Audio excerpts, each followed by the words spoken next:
क्या सचमुच राजा दशरथ ने अपनी पुत्री को त्याग दिया था? राजा दशरथ की पुत्री शांता की कहानी। यह बात है त्रेता युग की। तब प्रभु श्री राम मनुष्य रूप में अवतरित नहीं हुए थे। उनके पिता राजा दशरथ अयोध्या में राज्य करते थे। महाराज दशरथ वेदों के ज्ञाता, दूरदर्शी, महान तेजस्वी राजा थे। वे इक्ष्वाकु वंश के अतिरथी थे।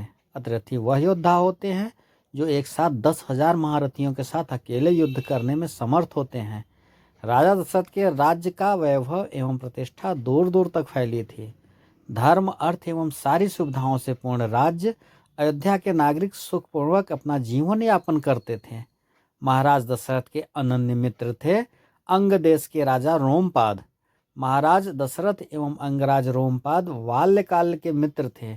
रोमपाद अंगराज बृहदरथ के पुत्र थे। बृहदरथ के वृद्ध हो जाने के बाद रोमपाद अंग प्रदेश के राजा बने, परंतु रोमपाद अंगराज बृहदरथ के औरस पुत्र मतलब जैविक पुत्र नहीं थे। अंगराज ने रोमपाद को गोद लिया था। रोमपाद यदुवंशी राजा विदर्भ के पुत्र थे। राजा विदर्भ एवं राजा बृहदरथ अनन्य मित्र थे। राजा विदर्भ के अनेक पुत्र थे, परंतु अंगराज बृहदरथ के एक भी नहीं। तब अंग प्रदेश के राजा बृहदरथ ने राजा विदर्भ से उनके पुत्र रोमपाद को गोद लिया। इस तरह रोमपाद बृहदरथ के दत्तक पुत्र हुए। अंगराज रोमपाद का विवाह राजकुमारी वृष्णि से हुआ था। अंगराज रोमपाद को बहुत समय तक संतान प्राप्त नहीं हुई। उन्हें यह भय सताने लगा कि कहीं उनकी भी संतान नहीं हुई तब क्या होगा। तब महाराज दशरथ की भी कोई संतान नहीं थी, परंतु अपने मित्र का मानसिक कष्ट दूर करने हेतु उन्होंने अपने मित्र रोमपाद से कहा, मित्र, यदि मेरे संतान होने तक तुम्हें संतान प्राप्ति नहीं होती है तब मैं अपनी पहली संतान तुम्हें दे दूंगा। राजा दशरथ की पटरानी देवी कौशल्या थी। कुछ समय उपरांत महारानी कौशल्या ने महाराज दशरथ की पुत्री को जन्म दिया। उनकी पुत्री का नाम रखा गया शांता। शांता बाल्यकाल से ही दिव्य लगती थीं।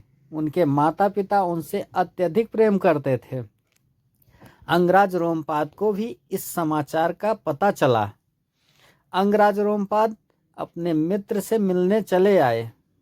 पहले रोमपाद ने बच्ची को आशीर्वाद एवं सप्रेम भेंट दिया। कुछ पहर बाद उन्होंने महाराज दशरथ को उनकी कही बात याद दिलाई, साथ ही विनती की एवं संतानहीनता की व्यथा भी कही। महारानी कौशल्या जानती थी कि महाराज दशरथ वचनबद्ध हैं, परंतु महाराज को अपनी पहली संतान के प्रति प्रगाढ़ प्रेम भी था। तब महारानी कौशल्या ने अपनी बात रखी कि हमारी एक संतान तो हो चुकी है, आगे भी हमारी और संतान होने की संभावना है, परंतु अंगराज रोमपाद की एक भी संतान नहीं है।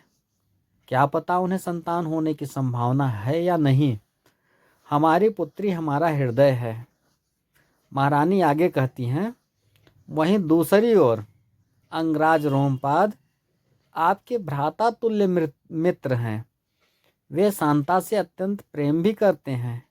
यदि हम अपनी पुत्री उन्हें दे दें तो भ्राता तुल्य मित्र का कष्ट दूर हो जाएगा। वहीं हमारी पुत्री को प्रेमपूर्ण माता पिता भी मिलेंगे। अंततः वह तो हमारी ही पुत्री है। उसके लिए जो करना होगा हम वैसे भी करेंगे। इन सब से भी अधिक आवश्यक आपका वचन और मान भी बना रहेगा।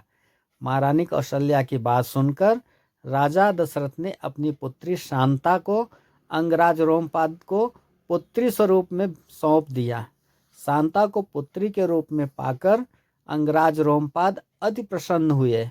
आगे उन्होंने ही देवी शांता का विवाह आदि संस्कार किए। राजा दशरथ ने अपनी पुत्री शांता को त्यागा नहीं था, अपितु अपने अनन्य मित्र रोमपाद जो कि संतानहीन थे उनको पुत्री के रूप में दिया था।